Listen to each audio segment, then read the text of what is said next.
Well, there were three of us, Marion Boyce, Marvine Murphy, and myself. We were all working in the field of recovery, addiction recovery, and one of the problems that we encountered a lot was finding halfway house beds for people. Marion and I worked at an inpatient program here in Mansfield, Serenity Hall, and Marvine was a nurse in a treatment program in Columbus. And because we couldn't find beds for persons who needed to have those beds, we had this brainstorm. Why don't we start a halfway house? We played around with that idea for quite a while, and we decided, hey, why not? Let's go for it. So we took a chance, and we pooled our money, and we got this house on 2nd Street, and it was an old house that needed fixing up. And we didn't have a whole lot of money to buy a house at that time, so the house needed a lot of repair and a lot of remodel. So one of the things we did was we got the community involved. We put the word out, if anybody has any paint in their garage or in their basement, bring it. We were recovering ourselves, so we were going to meetings, and what we did was to put out the word at 12-step meetings. Hey, we're opening a halfway house. We need repairmen, remodelers, we need work people. So a lot of people volunteered to do plumbing, construction, all that kind of stuff with the house. As I said, I had been in recovery for 2 years before they established New Beginnings, and I was aware that there were women that were finishing up treatment at Serenity Hall. It was a 30-day program at that time, and they had no place to live. And the three of them decided to purchase this house to provide what probably we call today sober living. I personally knew several women that had stayed there over a year because they just didn't have the funds to move out and find a place of their own. So it truly facilitated or contributed to their stability. When we got to the point where we were needing to come up with a name, we were at an AA meeting in Loudonville on a Friday night, and we were passing around a piece of paper with suggestions for names on it. And what we came up with was New Beginnings Recovery House. And I feel pretty excited because that was one of my suggestions. And we went with that. We got incorporated, and at that point then we needed to have a board. And so what we did was to look into the community for persons who had a vested interest in recovery. And Gail Gorman, Lydia Reed, Marilyn Seiler, and Franny Cardo were some of the original board members. And I'm real grateful that those women had a piece to do with New Beginnings. They helped a lot. It began with a phone call from my dear friend Franny Cardo, who explained what was happening and how New Beginnings was being organized, and they wanted to have a board of directors. So Franny asked if I would serve on the board of directors with her, which I wholeheartedly agreed to. Well, Frank Russo, who everybody just loved, had asked me, he was always doing wonderful things for people, and he asked me if I would consider joining, and would I meet Franny Cardo, and I said, sure, of course I will, because I really believed in New Beginnings. So many lives are lost just because, you know, people don't realize the trouble we have out here. And to be able to help meant so much to all of us. And it was a wonderful, wonderful group. It's just, the board was wonderful. It was a working board. It wasn't just somebody that put their name on a piece of paper. If they didn't work, they weren't on the board. It was their decision, actually, not even mine. Yeah, at that point when we opened, we didn't have any funding. It was strictly our money, but nonetheless, we stuck with what we were doing. And on April the 1st, 1983, is when we opened the doors to New Beginnings. Well, we had a regular program. We had counseling. We helped them with the job search. Because we had a nurse on the staff, we were able to make sure that their medical concerns were okay. And it just worked fine. A lot of the really fun memories that I have of the early days were when the three of us would sit down and write policies and procedures and write programming for the structure of the program. We spent a lot of time doing that, but I think that paid off in the long run. I became affiliated with New Beginnings in 1986. I was approached by Franny at a local meeting, and she asked me if I'd be interested in being the administrator of New Beginnings, which is a women's halfway house. It worked out really well in the long run, but it wasn't very well received in the beginning, being a man, being the director of a women's halfway house. It was an 8-bed facility, and that kind of expanded from there. We went from an 8-bed facility to a 12-bed facility. We added a men's and adolescent boys program. We added a 3-quarter-way house. We added a work, getting women ready to go back into the workplace program.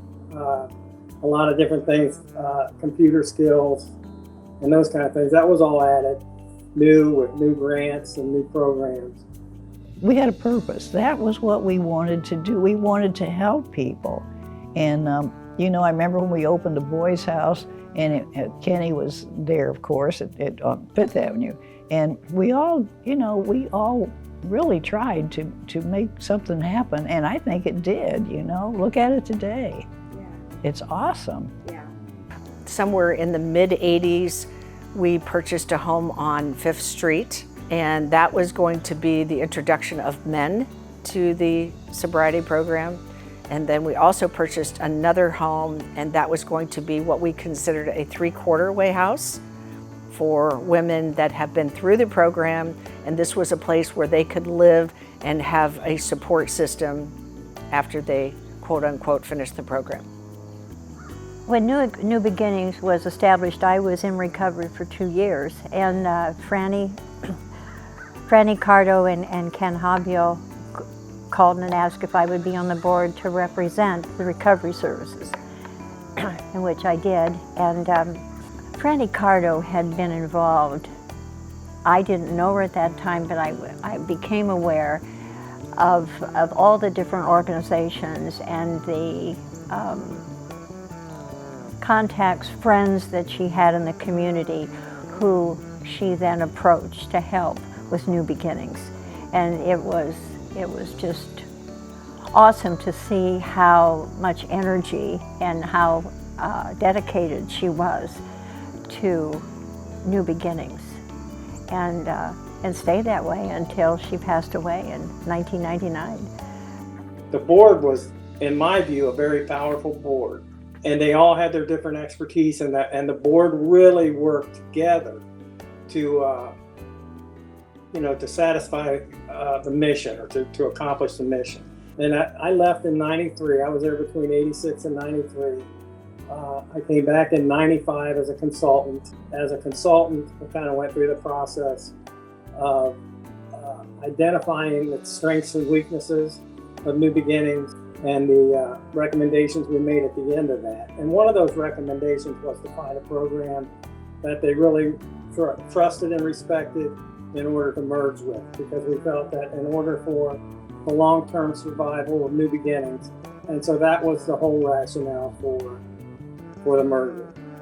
And I think the fact that they're still there today talking about the history of New Beginnings tells me that that was a good decision, and that they have managed to maintain their long-term survival. And when I was a consultant, one of the jobs that Ann had started was a drug court. I know you guys heard about the drug court that they had downtown for years. And she was involved in writing that grant with them. And so when she left, obviously I wanted to maintain that relationship and maintain that project. And so I hired Susan as a consultant to take that on. And that's why she came to New Beginnings at that time. She worked with the court and on that grant, and gradually began to inherit more and more responsibility. New Beginnings purchased then a home over on Sturgis, And of course, at that time, then that was a combination of male and female. And that expanded my ability to make referrals. Referrals to New Beginnings because I valued the program, New Beginnings treatment program, but also it was close to home and it was benefiting the families that they treated. In 2008, I remember receiving a call from Chan Stevens asking if I would be associated with a fundraising effort to raise $3 million for the rehab center, which $1.5 million of that would benefit New Beginnings directly. And we were tagged as the dream team, and led by Chan, it was successful.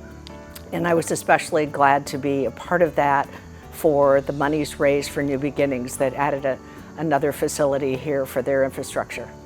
I drive out Shoal because I live right by it, and I think, oh, this is what happens when people work together and they really are intent on doing something good for the community.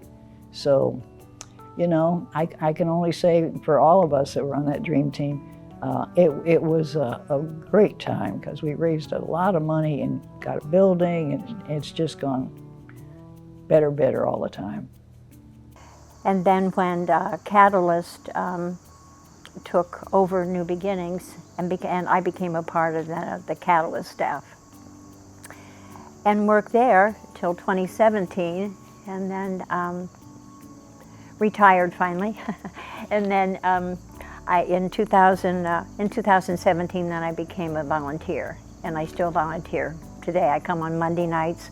Another friend of mine in recovery, we come on Monday evenings to share experiences in recovery and help the women, and then on Wednesdays I come here at 1 o'clock. So I've tried to stay connected. It's been a big part of my life for the last 39 years. New Beginnings has expanded its services to include a safe place for people to detox, a men's facility, a women's residential facility, outpatient services that include individual counseling, case management, peer support, intensive outpatient programming, access to life-saving medications, and naloxone to help drive down overdose deaths. In about 2018, we decided that we really needed another detox facility. We actually started looking long before that. We had lost Freedom Hall probably about 10 years earlier, just due to there wasn't a large demand for residential withdrawal management. But with the onset of the opiate epidemic, we were seeing more and more demand for non-hospital-based withdrawal management, and that started us down that road. One of the iterations in our plans came about that we were going to build an addiction residential campus. So we looked at designing a plan that would allow us not only to build a withdrawal management facility, but also a women's treatment facility, so we could finally separate the men and the women and allow them to deal with not just their addiction issues, but also some gender-specific issues. Who knew the vision of 3 women to help people with substance use issues, that almost 40 years later, they would have touched the lives of so many people? Well, I think, when you dream big, you can do big. Obviously, I have a vested interest in New Beginnings Survival. Obviously, I was there. But as a recovering person, to see it be there this long is pretty remarkable. No, I'm just so happy that it's still going, that we were able to start this, that we were able to get it going, and that all these years, 83, do you know how old that is? 93, 03, 13, it's 30 some years. And it's how it's grown to serve the people of Mansfield. Oh my God, I love that town. Mansfield was so nice. It's kind of hard to believe that 39 and a half years have gone by. When I was thinking about doing this little interview and I realized 39 and a half years, that brought tears to my eyes. It's kind of hard to believe that that much time has elapsed and that much change has happened. To think that New Beginnings started with only 6 beds on a residential street in what used to be a single-family dwelling, And today it's this whole campus under the umbrella of Catalyst Services. I'm very grateful for what Marion, Marvin, and I were able to contribute to New Beginnings. And I'm really grateful for what people have contributed after us.